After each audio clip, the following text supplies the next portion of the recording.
This is going to be a long-term review of our 7.3 liter Godzilla V8. This is our diesel replacement. You know, you got the power, you got the torque, but you don't have the added cost and maintenance of a diesel. Is that a true statement? I don't know. We'll have to talk about that. But let's take a quick look under the hood. And these things can be outfitted pretty sweet. So in our particular case, we got dual alternator underneath the hood. You can see right there, 1, 2, and that's nice because we got like 400 amps of power on the 12 volt side going to our snow plows and everything else that we have upfitted on this truck. We also got the dual badge. You can see they're sweating. And here's a little hack if you don't know, if you got a Ford. When you see your battery sweating like this, you can literally take this in and get it warranted. These batteries have already been warranted. They're Motorcraft high performance max duty batteries. But if you were to replace these, you're talking some serious costs. Now their warranty says this corrosion that you can see on here, which we need to just wash these off. They're only a year old, but they probably are compromised a little bit. What we're doing though, we're like charging so much stuff. We're charging a Milwaukee battery inside of here, and it's not being super friendly to these batteries.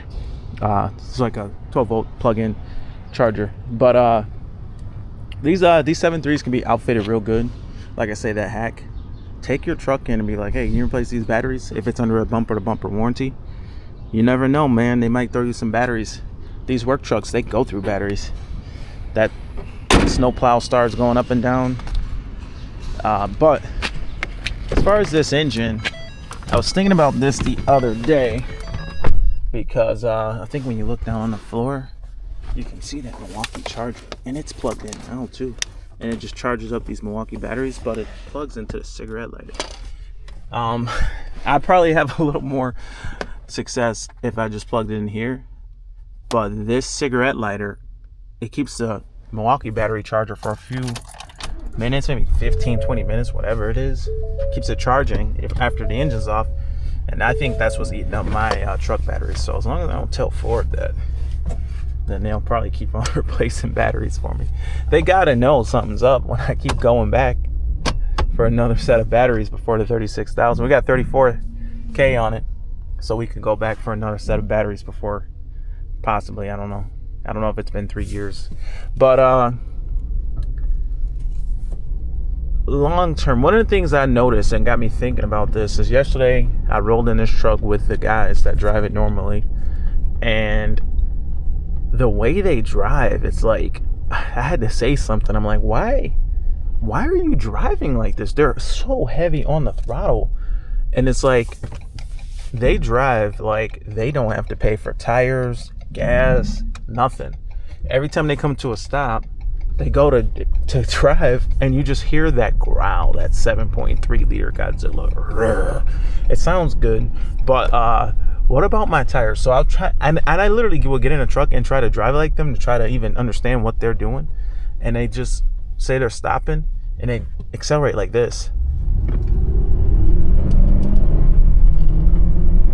and it's like, it's weird. Like, you don't think nothing of that, I guess. I mean, I'm just like, man, slow down. When I drive this thing, I literally putz around. Like, I don't know, it's 7.3 liters. I don't drive like that because I buy the gas. So, you know, if I want to feel the power, it's not so powerful that you feel anything special when you accelerate. It's not like an EcoBoost. You know, an EcoBoost, you can stab that thing and it's fun. You know, this 7.3, I'm not going to say it's a fun engine to be having your foot in it. Me personally, being the owner of the company, I putz around. You know, I don't have any interest in stomping that thing. But the guys are like, it's a 7.3. They're fully into the marketing of it. But this is how I drive it. I mean, I got a trailer on it too, so what am I digging? You know, and I'm looking at the tires, and I'm like, man, look at these back tires. So with this truck, you know, a 7.3 liter geared at a 430 gear, you start putting your foot in it, man, I feel like you're eating up some rear tires. You know, you're eating up some rear tires. your gas. I mean, I haven't noticed it per se. I don't think, I don't know if they drive a little more civilized, how much more it'll save. I mean, it certainly will save some money with the tires, definitely. So I like to putz it around. I like to drive it slow, but these guys really do. So I do see maybe a reason why you could have like that other engine at 6.8 and give it just a little less power, but it can do everything that you need to do. Just give it a little less power for the worker, because they can't respect that. They just think about themselves driving fast. I don't know. Hate to say it, but it is true. Hopefully no one gets offended, but it is what it is. So, speak of the devil, the good old Sunoco. Guess what we getting? We getting some gas. I just love spending me some money. It feels so good just spending that money. What's this guy doing? What's this girl doing? Oh my goodness, she's in the spot I need to be in. I'll loop this around the whole place because she's looking lost. But maybe she'll leave, because that's the pump I need. Oh.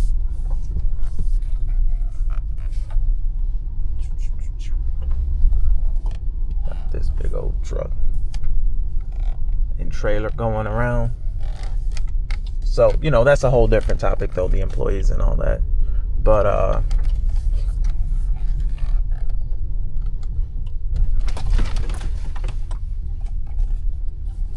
man, I'm getting into a tight spot here.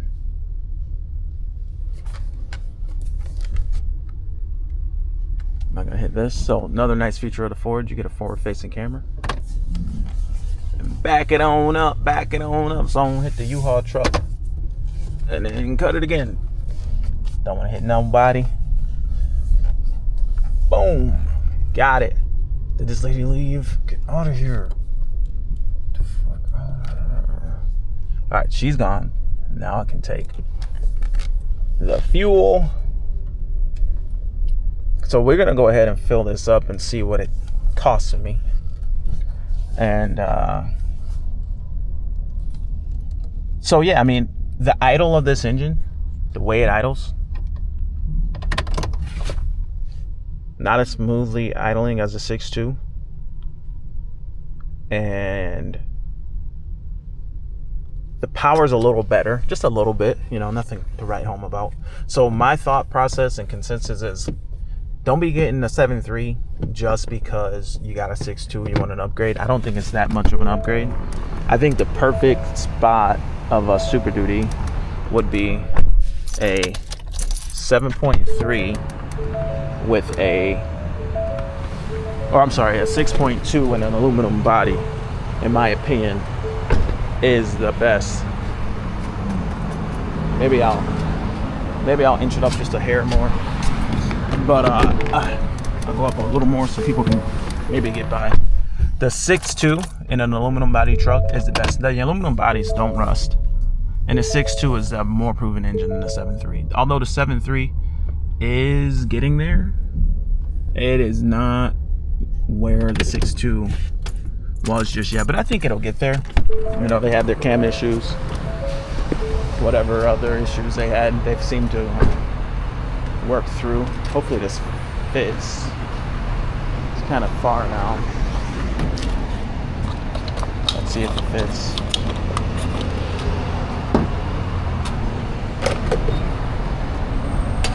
Oh yeah, easy. Now, on the topic of it being the alternative to a diesel, maybe, but no. I mean, it can't do what a diesel does. A diesel is able to travel greater distances with less fuel consumption, towing heavier loads, and the 7.3 cannot replace a diesel in every situation. Now, in some situations it can, but that would be a situation where a diesel was just not even really needed. In those cases, the 7.3 is an alternative for me. Like, you know, if I'm hauling this and I'm hauling this, then I don't need a diesel for this. Matter of fact, I don't want a diesel for this, you know. Now, if I want a diesel just because I like the power, I like the performance, I like the enthusiast aspect of it where you can do modifications and all that. A lot of guys do that. There's a Diesel King Ranch over there. You know, does he need it? No, he don't need it. 6.7. All that torque. It's got a 900 foot-pounds of torque, give or take, probably, maybe more if he's deleted. He don't need that. So no one needs it, but for the experience of owning it, or the prestige or whatever, the 7.3 does not do that. But it is the best solution for working, you know, a working truck. That it does. So diesel replacement, no, it does. It's not necessarily gonna do that. Now, could there be technologies out there with gasoline engines to actually bring them a little bit closer to legitimately being diesel replacements? There is some possibilities that some of these technologies do come around and are better than or closer to what a diesel. So for example, the 7.3, if you would have gave it this truck, if you would have gave it direct injection or hair more compression, it would make it a little more efficient and bring it just a hair closer to what a diesel can do, because that's one of the benefits of a diesel. They're by default a direct injected higher compression, but more importantly direct injected engine. That these direct injected gasoline engines start to become closer to diesel efficiency just because they're direct injected. They don't quite get there just yet, but they definitely take a step closer. Now if the 7.3 would have implemented more compression and more in direct injection, then they would have a more efficient and a significantly more powerful engine.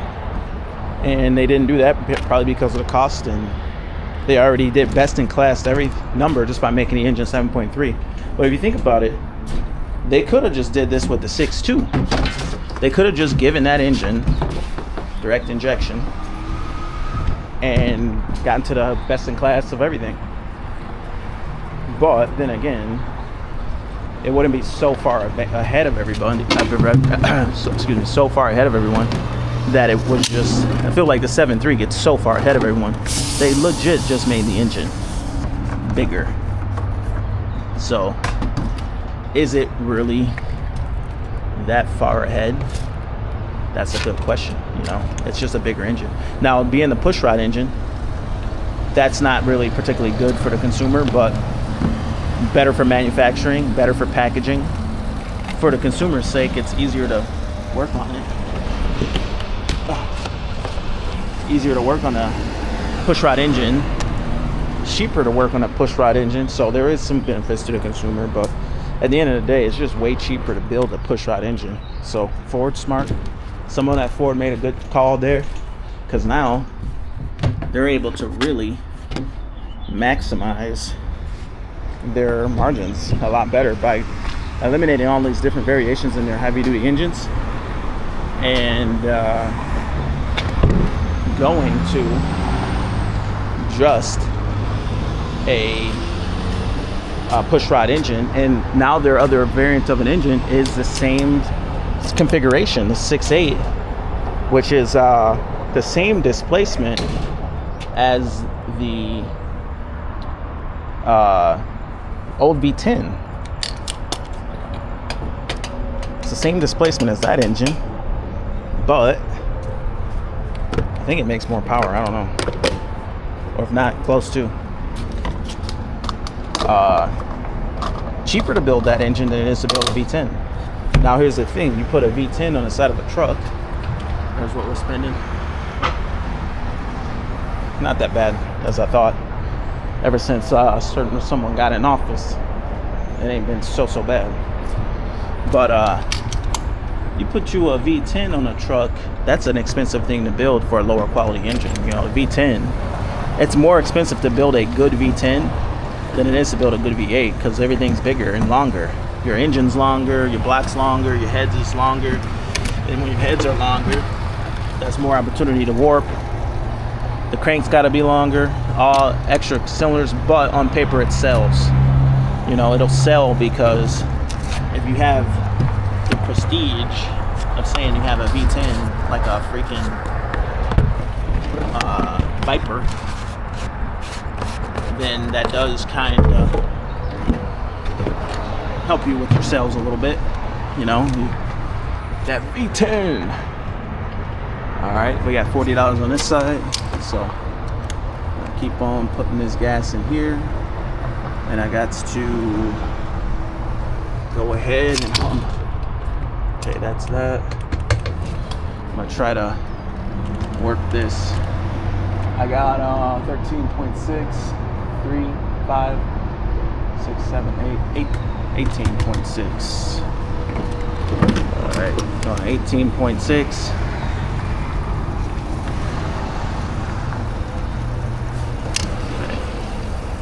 Holding the camera makes it hard.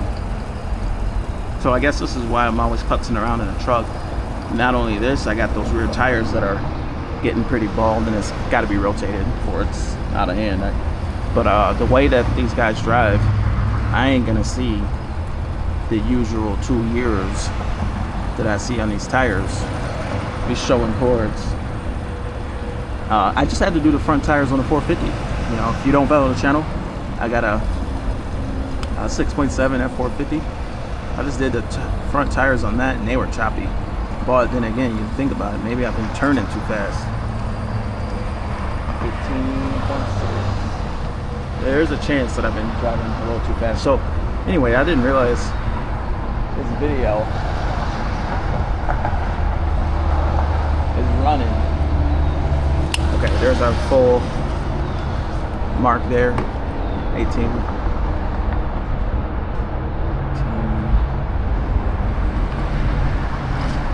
22.6 for the next one to get exactly 5 gallons.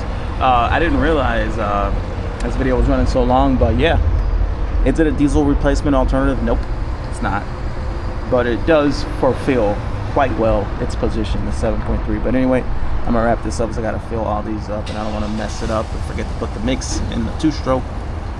So my name is Sean, this is DS Trucks. See you in the next video. Over and out.